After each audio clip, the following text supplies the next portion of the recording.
if you're a lone broker, you can make a good living, but that shouldn't drive you into the business. It's like real estate, right? You can make a really good living. But if you lose your why or you're not passionate about it, listen, people see, they know when you're disingenuous, okay? They know if you're a salesperson and you're just like This is a relationship business. It's not transactional. So if you're going to be successful, you got to go into this and go, this is what I want to do. I want to create a business and a legacy. Thanks for tuning in to the Canadian Private Lenders Podcast, the show about starting a private lender in Canada, the mortgage industry, and the real estate industry. Your hosts are Neil Andrino and Ryan McNeil. Enjoy. All right, everybody, welcome back. It's episode 49 of the Canadian Private Lenders Podcast with your host, Ryan and Neil. Neil, how are you making out today? I'm okay. I just had a flat tire. Again? I don't know if I talked about it last time. A couple weeks ago, I had a flat tire. I replaced both tires in my car. Went to one event, drove the car home, and then I went to go pull it out just now, actually to sell it, and it's flat again on a brand new set of tires. So I don't know if I hit a nail on the way home, the one drive I went on, but anyways, so I have a tow truck coming after this. Given all the construction in the city, it's plausible that you probably ran over a nail. Very likely, actually, yes, you're correct. And so you're maybe hearing a third party here. Sorry. No stress. Michelle, jump in. Very special guest joining us today. We've got Michelle Drover, who's the Vice President for Atlantic Canada with Premier Mortgage. So I just want to introduce Michelle here. She's got over 35 years of experience in the financial services industry on both the lender and broker side of the business. Michelle also has achieved some impressive accolades in recent years, including the WIMI, or Women in the Mortgage Industry Ambassador Award in 2018. Also recently won the Dave McVicker Memorial Award, recognizing individuals who amplify outstanding leadership, professionalism, and commitment to the Atlantic Canada's mortgage industry. And also just last year, she was named one of the top 50 women of influence in the mortgage industry. Michelle, welcome to the show. Wow, thank you. It's so great to be here. I really appreciate having a discussion with you both. Yeah, we're should be fun. Here. That's quite the list. What got you into the mortgage industry? You know, I often get that question, and I can tell you when I was a student in school, I certainly didn't dream about becoming a banker or getting into finance. It's simply one of those things that I fell into. Yeah, I had some great mentors. I started off in the finance business in Ontario. I'm from here originally and from Nova Scotia. Moved to Ontario in those days, 100 years ago. Yeah. We all moved to Ontario. We didn't move to Western Canada. Yep. And I fell into the finance industry. From there, I was recruited and worked for one of the major banks and enjoyed a tremendous career. Really, for me, it was every job I've had, essentially, it was like me going to school and getting paid to do it. Nice, yeah. Cool. Ended up being a sales leader for one of the major banks on Bay Street in Toronto. Left that. I left that career. I wanted to be a merchant banker. And in those days, it was like, listen, darling, just stay on the lending side and do investments, and everything, your career will, continue to go the way it should go. Of course, I wasn't accepting that answer. I resigned from the bank in question, and I started a business with a good friend of mine, and we failed miserably. And it was frankly one of the best things that had ever happened to me. And I went back into mortgages, dealing with clients. One of my really good friends was part of, it was Norlight at the time, and then it was Mortgage Intelligence, and now it's M3 Group. And so convincing me, listen, you've got to get back into the business. And I said, okay, I'll give it a shot. And so I did. And I was so glad that I did that. But throughout that process, I was recruited to come back to Nova Scotia, to Atlantic Canada, and help Scotiabank's mortgage brokerage division really get off the ground. And what appealed to me at that time in doing that is, obviously, my family was here. But secondly, it was a complete disaster. And I knew that I could go in there, develop relationships, and work with the various district vice presidents and the regions within Atlantic Canada. It's the largest geographical region in Canada, and work with the mortgage brokers. It was very new at the time. The mortgage broker industry really has experienced superlative growth. And that started really about year 2000, 2001. I arrived here in 2003.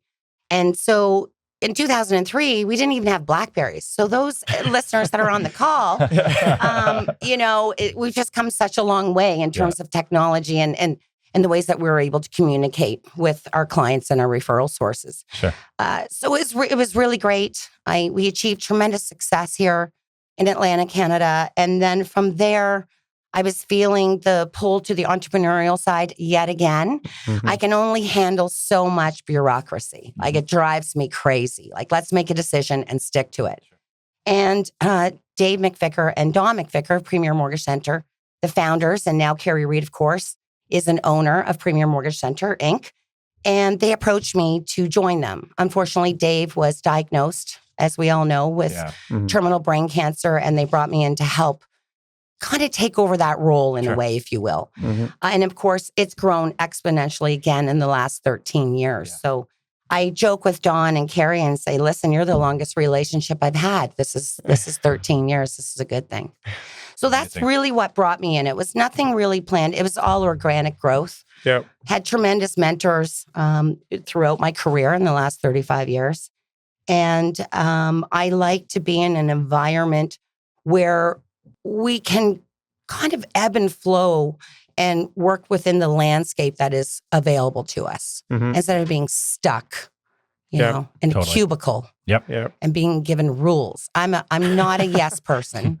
I get it. At all. Yeah. We get it, actually. You walked away from it too. Yep. Sure did. Yeah, absolutely. That resonates with me, Michelle. So that's really cool to hear the backstory there. And definitely want to go a lot deeper on Premier and the Atlantic Canadian market. But before we kick off, we've got some major news from the Canadian government this week. So sure did. Just want to hear what your initial reaction is to those announcements this week. I mean, listen, they're long overdue. Oh, sorry, I was going to say, what are we're looking at 30-year AMs. 30-year AMs. Increased uninsured mortgage to 1.5 mil. And then what was the other one? And 30-year AMs also on new construction for any borrower. Not just new home buyers. Not just new home buyers. Right. So for the listeners, for those of the listeners that aren't quite sure, you know, what we're talking about in terms of caps. Yep. The cap for default mortgage insurance, that's when, you know, you're purchasing a property and you don't have 20% to put down. That would be deemed an uninsured mortgage. The cap was $999,000. Well, we all know in various markets, it's not feasible. It's just not feasible. Sure. And certainly here in Halifax, we're seeing that. We can speak to that later. So finally, we have a cap now at 1.5 million. So you can insure a mortgage up to 1.5 million. Now, there is a caveat because there is a sliding scale to that. And we're all waiting on, you know, the policies and the new sliding scales, and they will come out to us. Per usual, when the federal government makes an announcement, everybody finds out at the same time. You know, you asked what my initial reaction was. Well, I'm thrilled. It's the most significant positive change that we have experienced in the last 9 years. Even in addition to that, of course, I initially thought, wow, how interesting, Mr. Trudeau and our Liberal government. You know, it comes really on the heels of the NDP breaking their supply and confidence agreement or competition agreement. So that was in 2022. And here we are. So Singh walks away, breaks the agreement. Finally, Freeland, right? Trudeau, they come and they make this major announcement. Now, we don't care what motivates them, whatever the agenda may be. Finally, we have changes that our industry has been lobbying for 8+ years. And when I say our industry, we have a National Mortgage Broker Association, Mortgage Professionals Canada. I've been privileged enough to work with them on various committees and boards throughout the last 20 years. So it's a good change. It's needed, definitely needed, especially for first-time homebuyers, because now they can amortize their payments over 30 years, whereas before they couldn't. So it's first-time homebuyers. It's not for everybody who's looking for an insured mortgage. I do suspect the closer we get to a potential election, that will come into play. It's about affordability at the end of the day. Do you draw any parallels to like the early 2000s when, like, I heard there was 40-year AMs, zero down mortgages? No, I don't. I really, I was, again, 35 years. I was engaged in that whole environment. No, I mean, that was when Flaherty was around. We loved Jim Flaherty. I don't know. A lot of people, I don't know if they remember him. He was an amazing finance minister. But it was before the crash. And so we had a lot of companies coming in from the States offering 35, 40 years, zero down. It was a wonderful time, but those times are over. Okay. We're into an environment where we're heavily regulated. We always have been in Canada with respect to the Bank Act and our insurance. This is why we have insured mortgages, because the Bank Act, they can't lend more than 80%. But in terms of, a loosening on those sorts of underwriting rules, B20, I don't see that happening. Some of these regulations that are put in place, we need them. Let's face it. Yep. The other one too, I just remembered, sorry to cut you off, was they don't have to now requalify if they want to swap banks on the renewal. So before you'd have to redo the stress test to now swap to another bank. And that was, I think, kind of limiting people because they would just be stuck with the single bank they were with. Do you think that's a good thing for increasing competition or? Yeah. I mean, look, in 2016, OSFI, Office of Superintendent of Financial Institutions, introduced the stress test. For those, again, who are listening, don't know what it is. You have to qualify at 2% above the contract rate based on what the Canada benchmark rate is. So it's important to know that. Yeah. And so not everybody has the ability when their mortgage comes up for renewal to simply qualify the contract rate. It's if you had an existing insured mortgage. So if you're a client, you had a home that you put less than 20% down, your mortgage was default insured, the mortgage is coming up for renewal, we can now transfer you to another financial institution that can offer you perhaps better features and benefits and options for that mortgage. It really was all about anti-competition, right? Yeah. Like at the end of the day, the banks cannot hold us hostage. And they do from time to time. So this is a very good thing. It is helping a lot of people because, as you know, 2025, 2006, what is it, 3 billion? I don't even know the number. It's astronomical that are coming up for renewal in the next 2 years. So this will certainly help individuals not feel that they have to stay with their existing financial institution. Yeah. I was gonna ask him, like, do you not think it's adding any risk by eliminating the requirement for new stress test? But ultimately, the loan was already out there. And so realistically, it doesn't change anything. It's really just allowing someone to have more options. Like you said, they might have a different product that suits their needs better. And principal balance has likely been reduced over that period of time. Exactly. So it's instead of having 800,000 with TD, now you have a CIBC. Not really adding any risk. Yeah, you're not adding any additional funds to it. So it's not a refinance or an equity takeout. It literally is what we call a switch or transfer mortgage. The mortgage is already insured. Yeah. So the risk has been mitigated. Sure. Yeah. The risk has been mitigated and it's better for consumers. Yep. So this, it's almost just like an oversight when they put it together. Yeah. Well said, Michelle. That's very interesting to hear your perspective on that. And I know, having come into the industry right after the stress test was announced, I've never seen buzz like this before this week with these announcements. So it's pretty cool to see, just in talking to brokers, people in the industry, social media, everybody's all over. This is very big news for the industry. It's huge. It's huge for all of our counterparts in other parts of the country.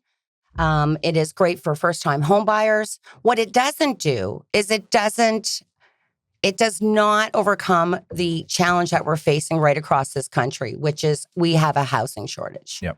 Not only do we have a housing shortage, we have a labor shortage. So our government, all levels of government, in my opinion, failed Canadians dramatically. Like we knew this was coming 10, 12 years ago. And we also knew that in order to grow in various sectors, we needed to provide housing. And so here we are.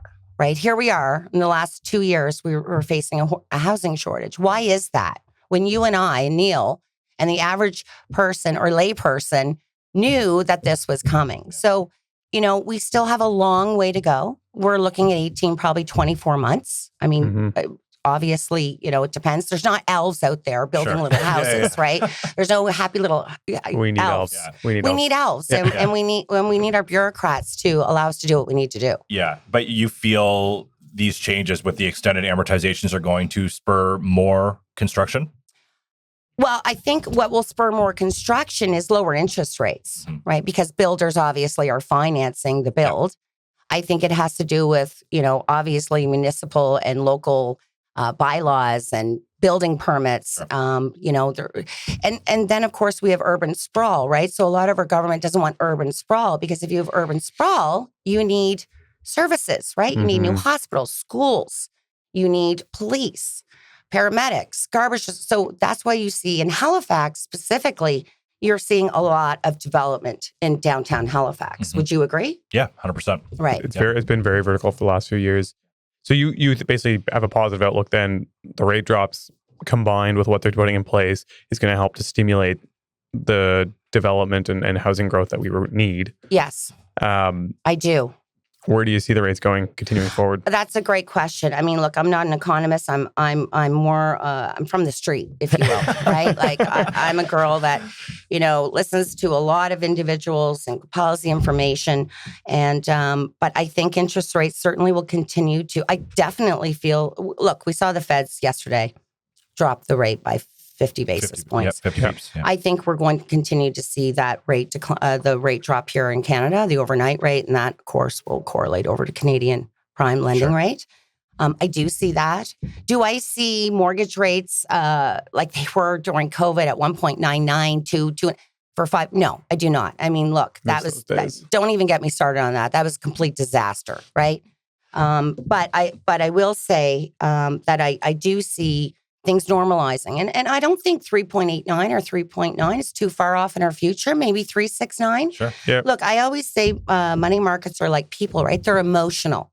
Yep. Anything can set them off. And of course, we all know what's happening globally, right? That can affect our money markets at any given time. Yeah. Last question before we switch over to more mortgage brokering type business. Do you think with all of these like extended AMs, increased size in insured mortgages, rate drops, that we very quickly get back into a position where house prices start to creep and this issue of affordability takes place? Because even when you look back 4 years ago, rates were 199. Housing affordability was still an issue because every house was just flying off the shelf, continuing to go crazy in pricing. So it's like, the money's cheap, but I got to borrow so damn much of it. It still makes no sense to me. Yeah, I mean, that's a very good question and great observation. I mean, 4 years ago when rates were low, we were in COVID. And so people who were sitting in their apartment and locked down were like, I need to get out. I need to move to another part of the country. Yeah. I need a place where I can have property or a balcony. Yeah. And so there was a lot of other factors in play. Obviously, the government was financing with CERB and other things. So that's why I say it was a complete disaster. That's just my opinion. And it's probably not a popular one, but that's okay.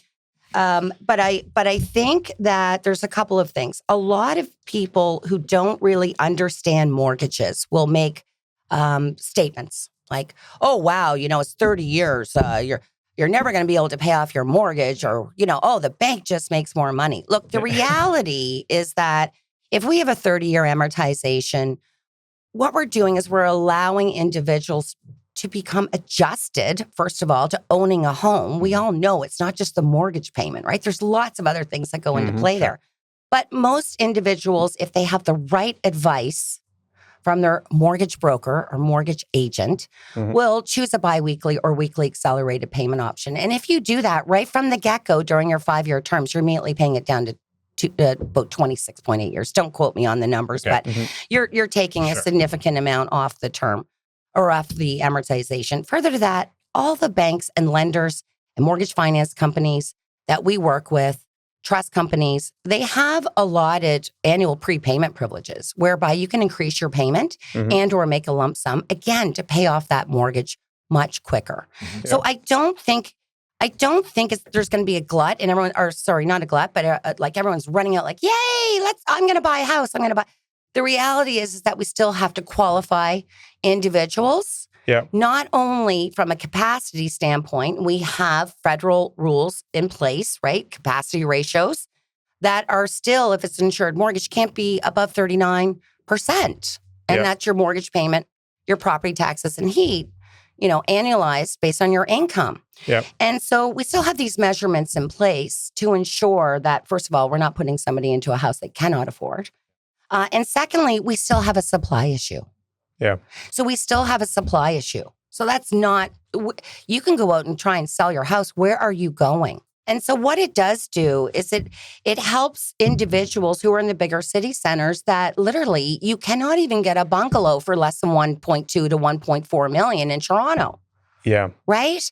And so we're also going to see a big transfer of wealth in the next while. Yep.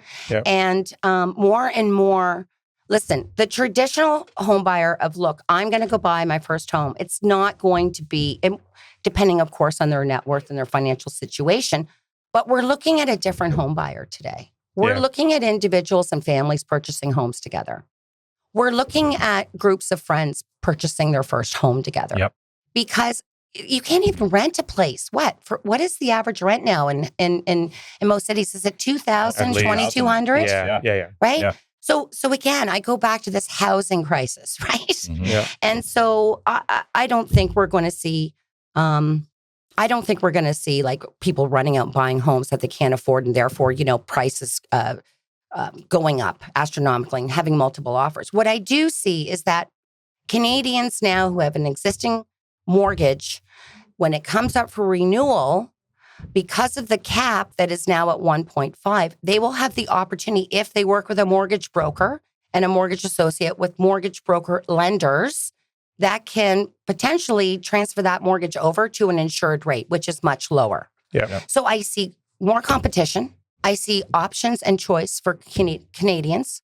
And I see that, at the end of the day, if we can start building these homes and get properties available for people, sure. We're always going to, listen, we were so undervalued for so long. Oh, yeah. Yeah. Like, come on. It was ridiculous. So we're just getting up, especially with respect to Atlantic Canada, we're getting up to, normal home prices, right? Yeah. So I don't know if that answered your question or not. No, it totally does. I tend to agree. I don't necessarily know there's going to be a huge run on pricing. And the other thing, and to your point of like people who talk about how a 30-year AM, they're like, oh, you're never going to pay it down, the bank makes more money. Realistically, the idea is to get your foothold into the asset versus renting from the asset. And then eventually, as there's appreciation, you'll sell, then you'll have a bigger down payment. Maybe you go to your next place and you only take a 15-year AM because you only have to borrow $400,000 to get your next place. Exactly. And you get paid off. The idea isn't that you're going to sit there for now 30 years and never ever make a move or a shift. This is to get you in there and afford that payment temporarily until you have the ability to then make the next step. That's absolutely correct. And look, years ago, we'd say, water cooler talk, right? Mm-hmm. It's not it's waterfall. There's so much information coming to people, right? And some people are just like, oh, no, well, that's what I heard, right? It's like, no, listen, seek out the advice where someone can look at your overall financial picture and give you the advice according to your needs, right? Yep. And so I encourage everybody, like, stop listening to your parents who bought a house 40 years ago. Okay. Yeah. Because they'll say to you, well, when I bought a house, the interest rate was 26%. Well, yeah, it cost $30,000. Yeah, exactly. And that was for a mansion, right? Yeah. So we're in a totally different environment here. Yeah. Totally different cycle. Yeah. Totally. We actually just did an episode a couple of weeks back on what does a mortgage broker do. So I encourage people to go listen to that as well, because, you like you said, Michelle, you have to evaluate your options and seek the advice, right? So, but let's pivot to the brokerage side of things. So Premier, as we mentioned, is a massive brand name in Atlantic Canada, amongst the top brokerages in Atlantic Canada. And I know you've been leading the team here for several years. So really want to understand from your perspective, Michelle, what makes Premier stand out as a leading brokerage in Atlantic Canada? Well, thank you, Ryan. I'm not just, it takes a village, right? Mm-hmm. So it's not just me. I'm all about the fact that we have a tremendous leadership team at Premier Mortgage, whether it's Ontario or Atlantic. Mm-hmm. And so what makes us stand out, frankly, is our people. Like we all have a shared value system. And so I think that is crucial and key to anything, whether it's your personal relationships or your business relationships. You must have a shared value system. So that's first and foremost. We do not hire anybody. So, we look at individuals that have a minimum amount of experience directly in financial services, critical. And if they're new, they must have a mentor with us. So, what helps build our brand? It really is the agents and brokers. Mm-hmm. I mean, it really is. I mean, at the end of the day, everybody represents one another, don't they? Right? Yeah. So whether it's how you answer the phone to how you interact with clients, if you are looking for really your why, like, why are you doing this, right? Is it just for the money, or is it because you love what you're doing? I mean, it can be both, but ultimately it's about that shared value system. And so I think our people, their skill sets, their experience, The fact that they're able to have crucial and critical conversations with their clients. They're able to set expectations with their clients as to what will be required in order to get the mortgage completed. They surround themselves with, again, referral sources who are like-minded and have a shared value system.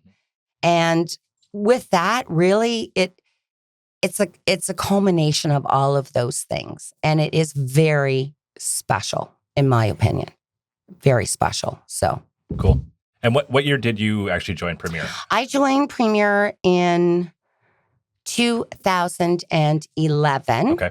And when I joined, there was about 25, maybe 30 brokers. We're now up to 90 licensed brokers, agents, associates, and assistants. And I say brokers, agents, associates, because depending on the province, your title is according to that particular regulator. So we've grown, and I believe a very nice, slow and steady wins the race. We do see some more growth where we have some individuals just started and we're hiring some more. So we're really excited about the cross section of our team. And, we collaborate together. So while every individual within Premier is an independent business owner, and we support that. So, as a brokerage, we're not like, hey, you need to use this particular mortgage origination platform. Right? We're like, listen, what works for you and your business? How can we support you and your business? Right. And so we work together collaboratively. There's a lot of successful, incredible individuals, and they will help other brokers. Where do you hear that? Like, it can be, people say commission sales cutthroat. It's not. It doesn't have to be, right? So I think I went back to, what makes us, why do we have this brand? And it goes back to our agents and brokers, right? Like they want to see their peers and colleagues be successful too. Sure. Very cool. How have you found instilling those values in people? Has that been something that's been difficult? Sometimes you bring people on that just don't jive. And the reason I ask is obviously I'm in real estate sales as well, and I'm part of a brokerage there, and they've gone through immense growth. And I've just seen it with all the brokerages. They all went through such immense growth. I think sometimes their values got lost by bringing in so many people. Yes. And a lot of people just don't subscribe to it or kind of appreciate what it is. Yeah. Are you finding that at all? Did you have troubles with that? Or no. No. And the reason I said, listen, we've all hired individuals or conversely, someone has joined us and we weren't the fit for them. Yeah. Right. So that happens. That's just part of life. But I think if you go out and you know what your overall vision and mission and where you stand, your foundation of a company, I don't think that you will have those issues. We're not interested in having 200 agents with Premier Mortgage Center cards out on the street. It's just not who we are. It's about quality of business. It's not about the quantity. And so I think if you know going in how you want to build your business model, you can avoid that. Does that make sense? Yeah, that makes sense. And I'm certainly, listen, there's all kinds of different business models, brokerages, networks. I'm certainly not speaking disparaging about them and but I'm talking about what we wanted to do and what has made us successful. Yep. And again, it goes down to our agents and our leadership. Our leadership is tremendous. We have support for our agents. We have built proprietary intranet and tools. We have successful sales leaders that have their own business, but yet are willing to train and do videos. I get excited. You can see and hear my passion. I'm so immensely proud to be and privileged, frankly, to be part of this group. And at the end of the day, that's what we're here to do, right? As leaders, we're here to do whatever we can to help that individual be the best that they can be. Now, if you talk to some of my team members, sometimes they might get a little angry with me. But that's okay, because my job is to ensure that they're doing their job to their best of their ability, right? And I just want to say, you should be immensely proud, because as someone who's semi-new to this industry and being as involved with brokers, you guys run an extremely stand-up shop. Yep. Everything you guys have ever had me a part of has been unbelievable. Immensely impressive what you guys have going on. I was chatting about with Dawn, yeah, you guys run a first class stand up shop. And I know you're like a big part of why that's the way that it is. So thanks. Very impressive, Michelle. Genuinely. Thank you. I think I'll come every week just to hear all the affirmations. So, and to your point about how you guys offer so much support and coaching, like what does that balance look like for you? And then you're mentioning that it sounds like maybe some of the other brokers help you with that. Yes. What all do you have? I mean, look, the reality, 90 agents and brokers. I mean, 30 to 40%, they're so extremely successful. They know what they're doing. They don't really need me to coach them. Yeah. At the end of the day, I think we all learn from each other. Cyrus needs a lot of coaching. No, he doesn't. He's like incredible. You know what I'll say about Cyrus? He's so incredible. When he first started, we sat down and he said, so what do I do? And I said, you need to listen, right? Initially. And he did, and he does, and he's amazing. And so look, there's a lot of people in this industry that their egos will not allow them to like, oh, I know that. Oh, I know how to do this. I know, I don't need that. Well, it's like, I'm sorry, I'm 55 years old. Again, I know I only look 40. Yeah. But, I'm still learning myself, right? Like I'm still learning and open. I can always be a better leader. So going back to that, it's all about creating an environment where we can all support one another. And what do you need? Like, what do you need in order to help you get there, right? I may not be able to do that. Mm-hmm. So for example, we have a lot of technology now, right? Ingrained in our business. We have mortgage origination platforms. I've coined the phrase MOPS. So for anybody listening out there, I'll take a check. But that's not my forte. Okay. Like I am not, anybody who knows me knows that like, I can't stand social media. Mm-hmm. I use my laptop to work. I'm not a big surfer on the net. It's just not who I am. I want to connect with people, right? Live. And so, we have Ann Pope and we have Marcel Gazzulli and we have Karina and we have Dave Dupuis and Karina and Marcel are in Ontario. They're phenomenal. We've got Ann Pope, who's in Ontario. Everybody knows who Ann Pope is. She's incredible, and she helps our agents and helps develop training. We've got Dave Dupuis, who's incredible. He's in New Brunswick, and he has helped me tremendously in the last year, right? 90 people. I can't do it all. Sure. And so he's great with the technology and getting people set up. And again, what do they need? So it takes a village, right? Mm-hmm. It takes a village. And we have a full compliance department. We have operations, we have marketing, we have an onboarding, right, for new agents. I've been in the private lending game for a while, and let me tell you, Mortgage Automator is the ultimate software for private lenders. It's been a total game changer for our business. I've scaled 2 private lending companies, and I couldn't have done it without this software. The Mortgage Automator team truly understands the challenges we face, and they're constantly thinking ahead. For example, they've developed new anti-money laundering and know your client tools to keep you compliant with the latest FinTrack regulations, and their platform is SOC 2 compliant, ensuring your financial data is secure. This software eliminates almost every admin burden you can think of in the private mortgage business, saving us thousands on staffing costs. No more manually typing term sheets or tracking files in Excel. So whether you're a new private lender looking for an efficient solution or an established lender aiming to scale up, Mortgage Automator is the solution for you.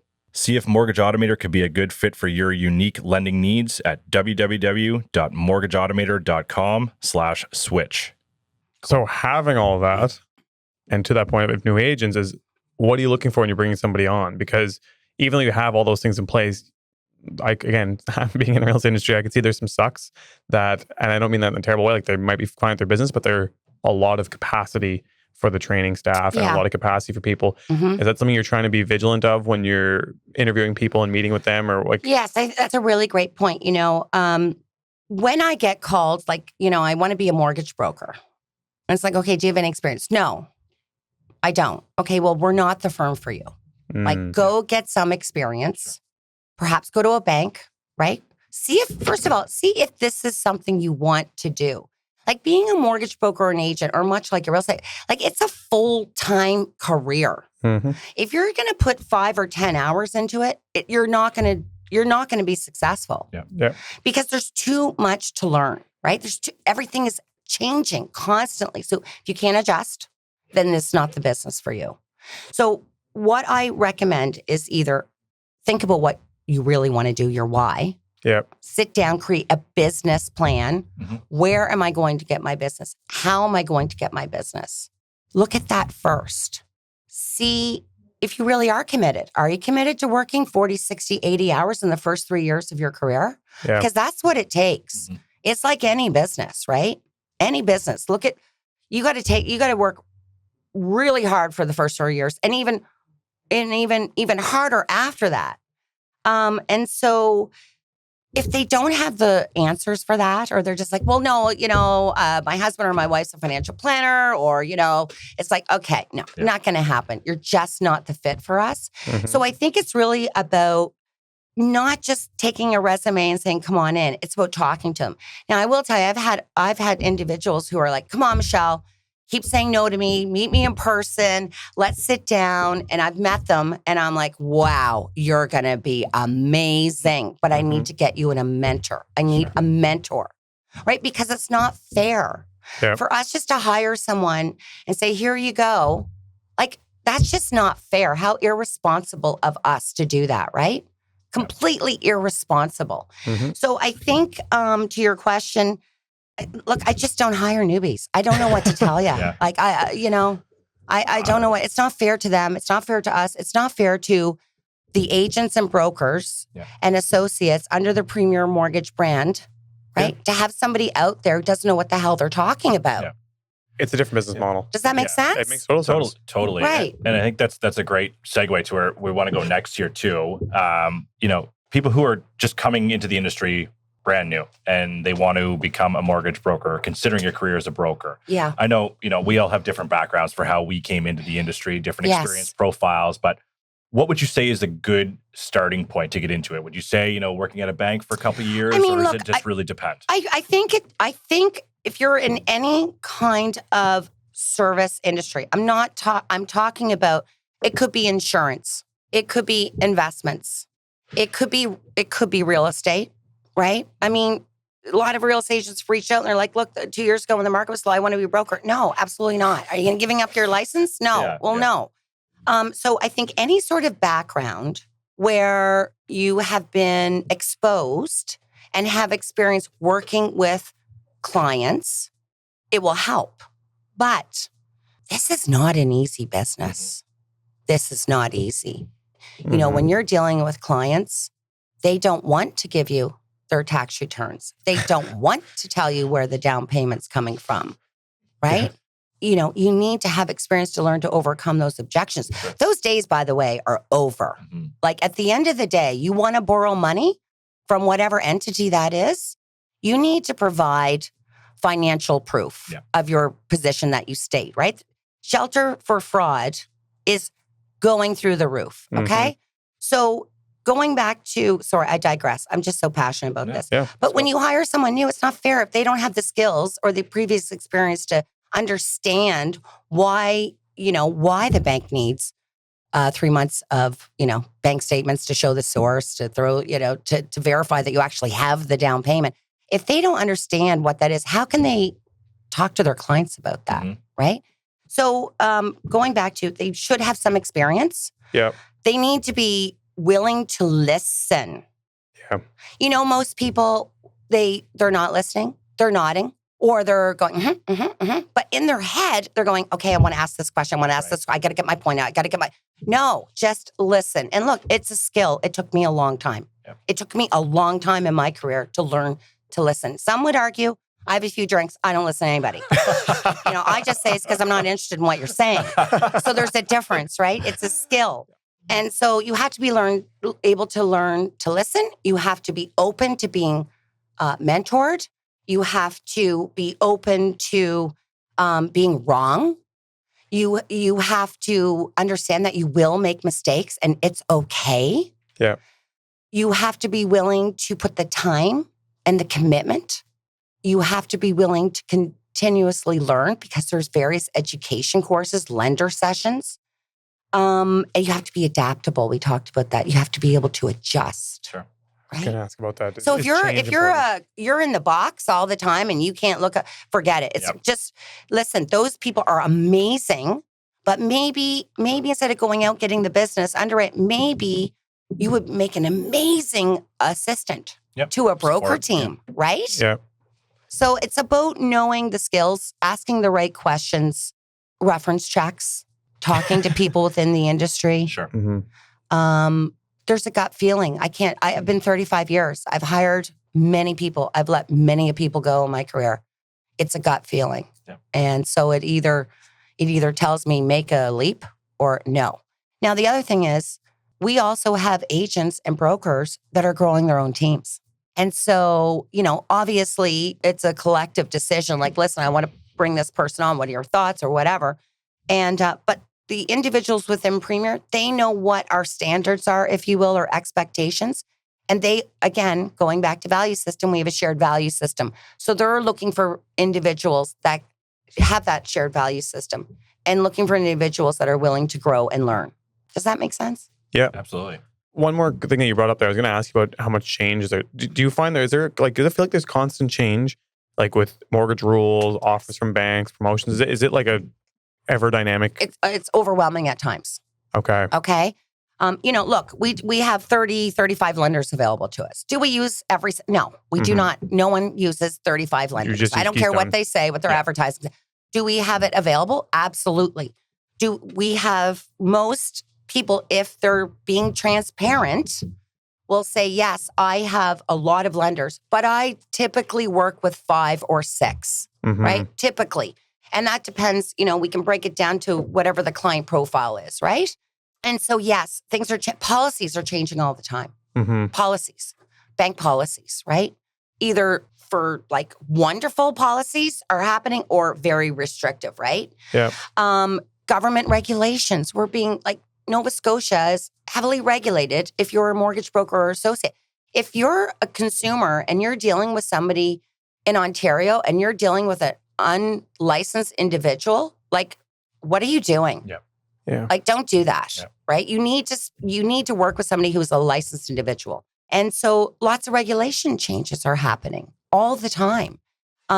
We have a new one. We're not going to talk about it today, but FinTrack, AML, ATF, like, the mortgage broker industry is now having to adhere to the laws.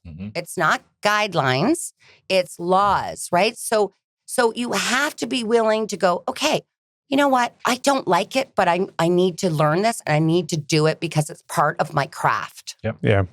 So it's changing all the time. Okay. Yeah, I was just curious. And I guess as I'm saying that in my head, I'm thinking about even just the announcements that I see, like the rate announcements, the policy changes, the rule changes, just on the external side. And I don't even know about any of the offerings or different nuances within the banks. Well, this is it. I mean, listen, before the Department of Finance changed the way in which banks can raise capital, right? So they're, everybody got the same mortgage interest rate. Yeah. Now there's like 5 or 6 different questions. Okay. Is it owner occupied? Yep. Is it a rental property? Is it a cottage property? Yeah. What's your credit history? Yeah. How much money are you putting down? Like, those days of everyone getting the same interest rate are completely over. That's really, frankly, out of the control of the financial institutions. It's how they raise their capital. Sure. And you can speak to this, right, absolutely. Ryan? Yeah, 100%. I mean, it's logical that the market ends up this way when there's different nuances to how people are raising their capital and then deciding what borrower profile they're going to lend to and what risk profile they want to take on, right? So it makes sense that we've gotten to this point from my perspective. Yeah, absolutely. I mean, it's like when people make, again, blanket statements, like, oh, the government should do that. Well, we're the government people, just so we're clear. Like, we are the government. Right. We are the people. We just have individuals that aren't listening to the people. Yep. And are afraid to tell the people, no, we're not doing that anymore. But similar to the banks, like, oh, the bank should do it. Well, why should they? Yeah. Right? Yeah, Why? Exactly. You have to be able to be flexible. Yeah, that makes sense. So I have a question that is an interest to me. Yes. And I think a lot of people. Yes. How much is everybody making? What is a top? I want to get salaries. I want the commission statements from every top broker. I can't do that. But what I can tell you is that this business is lucrative. What I can tell you about this business is that regardless of race, gender, religion, everybody makes the same amount of money. Think about that for a minute. Yeah. But you get what you give. You get what you put out, right? So I always say, it sounds trite. We've all heard of activities bring results, right? They do. If you're just going to sit there, you're not going to make any money. Okay. If you are not good at your job, you're not going to make any money. If you are not honing your craft, you are not going to make any money. If you are not going to listen and learn and apply new skills, you're not going to make money. If you do all of those things and build a good business and build good process, and because it's process, you can get all the leads in the world. If you can't service them, what happens, right? So you need to ensure you have the capacity to handle the business that comes in. You also need to ensure that you've got the right individuals if it is a team setting. Again, right? Like whatever you're good at, let's get you to do that, right, Ryan? Whatever I'm good at, I'm going to go out and do it. Like let's work together as the proverbial team, right? There's no I in team. It's so overrated, but it's so true. It's so true. And so I would say to you, the opportunity to make a lot of money, it's for you to determine how much money you want to make. Right. Are there brokers in the industry making $1 million, $2 million, $3 million a year? Yeah, there is. I would say the average successful broker, agent, associate, I don't see anybody really making less than even $100,000, which is a good income. And then you have agents and brokers, associates, depending on where they are in their career, they don't want to work 70 hours a week. Right? Or they're looking at their lifestyle and they're going, you know what? $150K works for me and my family. I want some work-life balance. And so we do a really interesting exercise with our agents at Premier. And that is we say, look, let's take a look at what income level do you want to earn? And we work the numbers backwards, right? So what is your split? Because there's a split to the house, right? All these wonderful things that we do at Premier, like it's not free, it costs money. And we provide value. Like as a brokerage, first of all, we need to provide value to our associates and our brokers and our agents, right? If we're not providing value, then, we're not going to have brokers, associates, and agents, right? And if you provide value, those things cost money, right? Having said that, when we look at this exercise, we look at what is your split based on your volume. It's always based on volume. Okay. So the more volume you do, obviously the more, it's like the real estate industry. Right, Neil? Right. Same thing. So, how many leads do I have to do? Like how many leads do I have to get? If we break it down, because to say to yourself, I want to make, $300,000 next year, it's like scary, like, holy crap, like, where do I start? So if you can look at it and break it down, we all know this. We've been through these training exercises for many, many years, but it really works, right? Because if you break it down, it becomes achievable and attainable, right? Instead of this scary number. And so you break it down to your leads and then you think, okay, well, what activities? And then how many deals do I actually have to close? Like, what's my average commission going to be, right? And we know the last couple of years, mortgage brokers who are doing the right thing for their clients, right, have been looking at shorter terms, like 2-3 years, right? Because of the interest rate environment that we've been in. We historically know that interest rates will come down, and we're seeing this with the U.S. election coming, what's happening in Canada. We always see interest rates starting to come down. With that being said, income for a lot of brokers and agents has been probably lower than it was the year before, because you're compensated based really on potentially the term. That's not always the case. The longer the term, the more money you make. Makes sense. But look, it's like anything. Our lenders, we don't send one deal over another because they pay more. It's not about that. It's about, is this mortgage the right solution for our client? Do they have aggressive prepayment penalties according to our client's needs? What are the features and benefits? Let's look at, where will the client be in 5 years? Like, the question always, it's like an investment, right? So you talk to your investment advisor, they go, hey, Ryan, where do you want to be in the next 5 years in terms of your assets, in terms of what you want to have for investment purposes? And you say, well, this is what I want to do. Well, it's the same question. Like, hey, Ryan, are you going to stay in this house for 5 years? We know the average, I've been in mine for 20, but again, I'm like an anomaly, right? So, but having said that, the average person will move every 3 to 4 years. Okay. Now that used to be, everything has changed, hasn't it, in our industry, like in the life cycle, right? Of the mortgage and of the profile of the client. Everything's changed because we don't have supply. Yeah. It's a lot longer now. It's a lot longer now. Yeah. People are renovating. Yeah. Okay. Just to that point, can we break down one deal? I know you want me to, I know you. Well, give me the numbers. I'll start reaming off names and you're going to say a number. About 1% on average per deal, right? Let's say, assume I would say 1% on average. Minus brokerage costs. Well, minus the cost of doing business, right? So what is the cost of doing business on a percentage basis? You know what? It could really change. It depends because look, we all have fixed costs. Yeah. We have to pay errors and emissions insurance. Mm-hmm. Yeah. We have to pay for technology. Yeah. By the way, those costs are getting more expensive per transaction because of all the AML, ATF, FinTrack, right? And so per transaction, just on taking an application, it could potentially be up to $30 per applicant for a broker, right? Yeah. There's technology, there's marketing, there's, as I said, errors and emissions insurance, there's rent. Some individuals have their offices, right? So the gross might be 1%, but by the time it's said and done, depending on their overall expenses, it might be 80 basis points, maybe 75. And from that, of course, if you have assistance, depending on your business model, right, you would pay perhaps a percentage to them. So I can't tell you definitively what that is. If you're a lone broker, okay, if you're just an individual, you're still going to have all those fixed costs. There are some fixed costs that you're just going to have. Your variable costs, depending on how you build your business or what you're doing with your business. Would you agree? Yeah. Okay. So I would say anybody who's doing like 10 million a year in volume, not units, because it's a big difference, but 10 million a year potentially could make, from a gross income standpoint, 90K. And then from that, their average expense, their rent, everything else, maybe they're walking away with 70, 80K. Yeah. Depending on the unit, meaning the average size of the mortgage. Sure. So again, you can make a good living, but that shouldn't drive you into the business. It's like real estate, right? You can make a really good living. But if you lose your why or you are not passionate about it, listen, people they know when you're disingenuous, okay? They know if you're a salesperson and you're just like this is a relationship business. It's not transactional.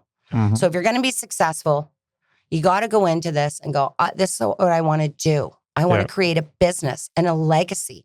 We have a lot of agents that are starting to look at retirement and they have succession planning. Like, how awesome is that? That you can build a business and you can bring your kids in. Yeah. Right? Yep. It's pretty cool. So it's an exciting business. It's dynamic. Yeah.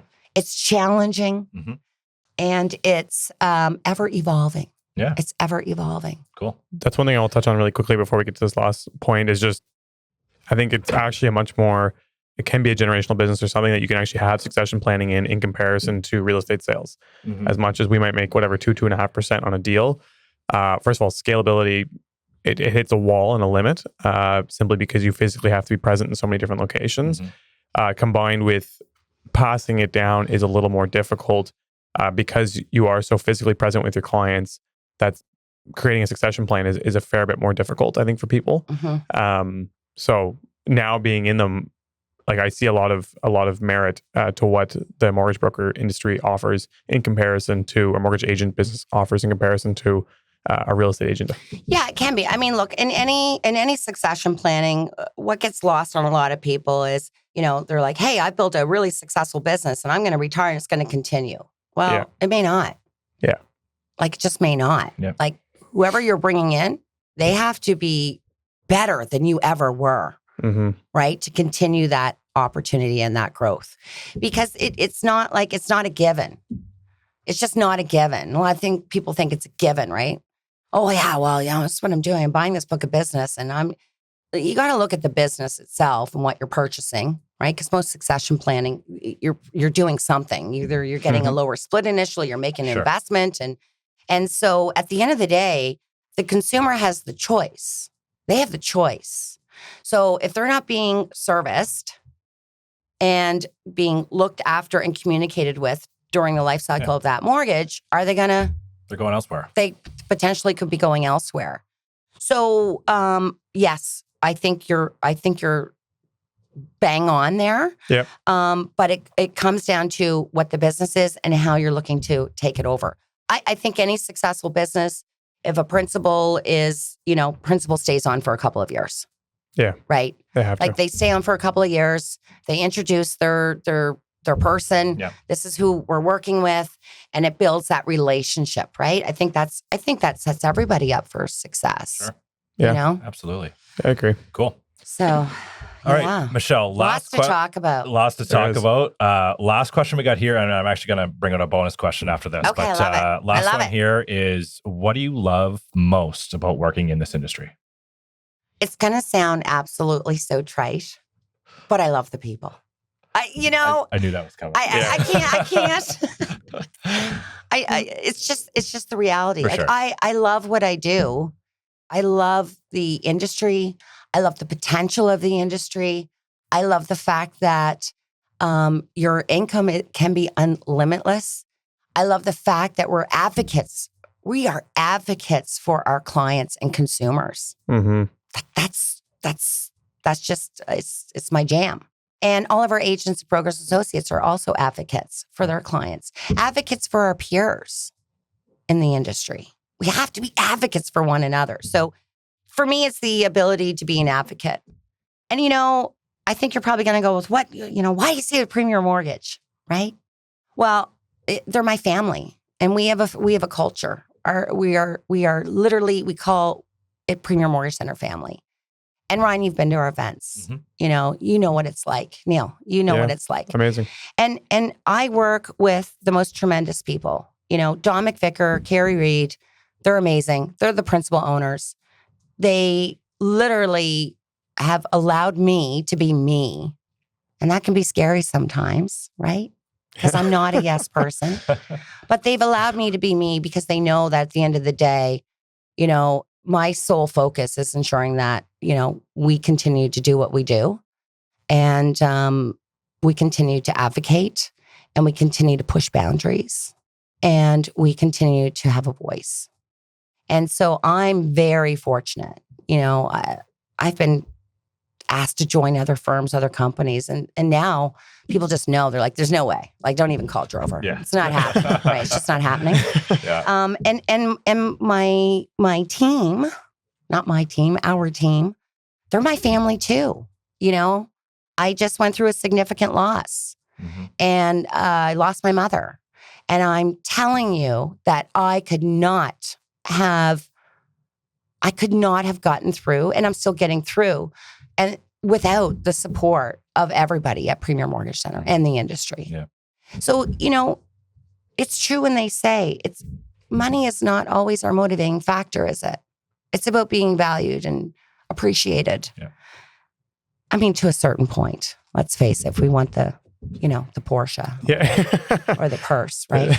But I'm just kidding there. But yeah, it's the people and the opportunity to do what we do and do it really well. Yeah. It shows. I mean, I don't know. I just sitting here, like, you are extremely passionate about this. Again, being into your events, being around your people, I can tell you really love and genuinely are there for the right reasons. Having been involved with other brokerages, not just in the mortgage industry, in the real estate industry and in other sales businesses, you can tell when people are there, like you said, with disingenuous intention to, like, just maybe suck the thing dry or just to get a paycheck or whatever it is. So you're definitely probably one of the most passionate people we've even had on here. Oh, well, thank you. And it shows in the industry because, again, going back to Premier, why Premier? The leadership team, the agents, our operations team, Sarah Summers, she's incredible. I mean, and she works with Donna and she works with Corinne, and then we've got Monique Francis, and the list goes on, right? And so again, it's just, I'm passionate because I believe in it. How's that? You got to believe. Yeah. If you don't believe, you can only fake it till, what is it? Fake it till you make it for so long, right? For sure. For so long. Yeah. Now, that's not to say I don't get discouraged with the industry or other events. Yeah. That's part of life. Like, it's not, I'm not sitting here in, La La Land, right? But yeah, I think at the end of the day, what we do, we're not saving lives. So I think it's important to recognize here, we're helping people. Yeah. But there are going to be obstacles and challenges along the way. That's just a part of doing business. So if anybody's listening out there and they want to be a mortgage broker and like you can't handle things blowing up and like trying to figure out how to fix it, it's not the right job for you. Mm-hmm. Or even a real estate agent, right? Yeah. Like it's just not. Things happen outside of our control. So, if you're going to take temper tantrums about something, like, move on. 100%. You got to be extremely resilient if you're out on your own. You have to be resilient. You have to know your craft. You have to know how to set expectations. Yeah. Have to know how to communicate. You know how to talk to clients. Don't text anything. There's no intonation in text. Pick up the phone, right? And don't let others make you doubt yourself or compromise your position. Yeah. Right? Because we know people can be bullies, right? Sure. We know clients can be bullies. Like, I'm not giving it to you. I didn't do that at Royal Bank. Well, okay. Talk to Royal Bank, Mr. Customer or Mrs. Customer. Yeah. Like, we'd love the opportunity to work with you, but this is how we need to do what we need to do. Yeah. Right. Didn't you describe being a realtor like that as well in terms of, was it babysitting people or you're managing emotions? You're managing emotions. You're a part of Counseling. People's biggest transaction. You're counseling. It is, and you get walked all over and you will see the dark side of everybody. People you've known for a lot of years, but it's also extremely gratifying and people are very happy at the end. Sure. You get both ends of it, but it's a process. It's 80% are great. There's 20% that are a fight, and you got to be prepared to handle those and get through those and problem solve. Yes, and Neil, you have to be able to get to a position and be able to say, I feel that I've been doing everything I can to work with you. Yeah. Whatever I'm doing, it's not working for you. Yeah. I think we need to end this business relationship. Yep. For sure. End story. Like, move on. Yep. Right? Like, you can't always get what you want. For sure. Yep. Right? Is it Rolling Stones? Yep. Okay. Here we go. Yeah, we should have that song play as it goes out. Yeah, absolutely. The outro. Absolutely. Yeah. No, well said, Michelle. So bonus question is, yes. Are you a pizza fan? Oh, listen, if any of my friends or family listen, and they probably won't because they're tired of hearing me talk, but I love pizza. It's my favorite thing. Okay. I get pizza every day. Amazing. Okay. So our bonus question is, what is the best pizza in HRM? Oh, God, I can't even do that. I can't tell you. I mean... It's going to be one pizza shop that's slated. Oh, gosh. I'm not going to say that. What I will tell you is this. Give us the top two, top three. No. I'm not going to do that. What I will do is I will say to you that I like a well done wood oven pizza. Okay. Salvatore's. Okay.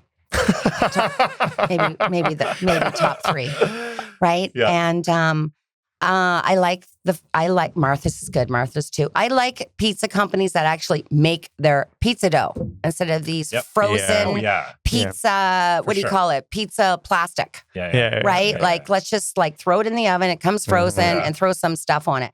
And I'm all about the pineapple too. I like the pineapple sometimes on the pizza. I know that's controversial. But, I'm with you on that. It's got to have a little spice though with it. Maybe some hot peppers with it. Okay. Balance it out. All right. Yeah. Pineapple ham and some red peppers. I've mentioned it before, but I'm a big Yayas guy. So that's. I haven't tried Yayas. Yeah, must try wood oven as well. Fantastic. Okay. I don't know if they do pineapple there or not, but. Well, I'm okay. I'll take margarita. Right. I'll put the margarita. Yeah, they have a fantastic margarita. So Yayas. I guess I'm going to Yayas. Yeah. I guess I'm going. I look forward to the day until someone answers Domino's as their favorite pizza or Greco. I don't think it's going to happen. But no, and we apologize, Domino's. Yeah. No, we still, my kids absolutely love Well, Domino's. listen. They're not concerned. Biggest company in the world, but go ahead. Sorry. Yeah. Well, Domino's, what do they have? I mean, they're brilliant, right? Back to school offer. Totally. Buy 50% off. Absolutely. Like 50% off pizzas. Value, right? Like, hey, families are hurting, man. 100%. Yeah. No, that's great, Michelle. Anything else before we wrap? No, that was amazing. Thanks, everybody, for listening. And thanks to our sponsor, Mortgage Automator. Thank you. Thanks guys. Hey guys, it's Neil Andrino, your co-host and your co-founder at Keystone Capital and Director of Investor Relations. I'm also a real estate agent, real estate investor, and business owner.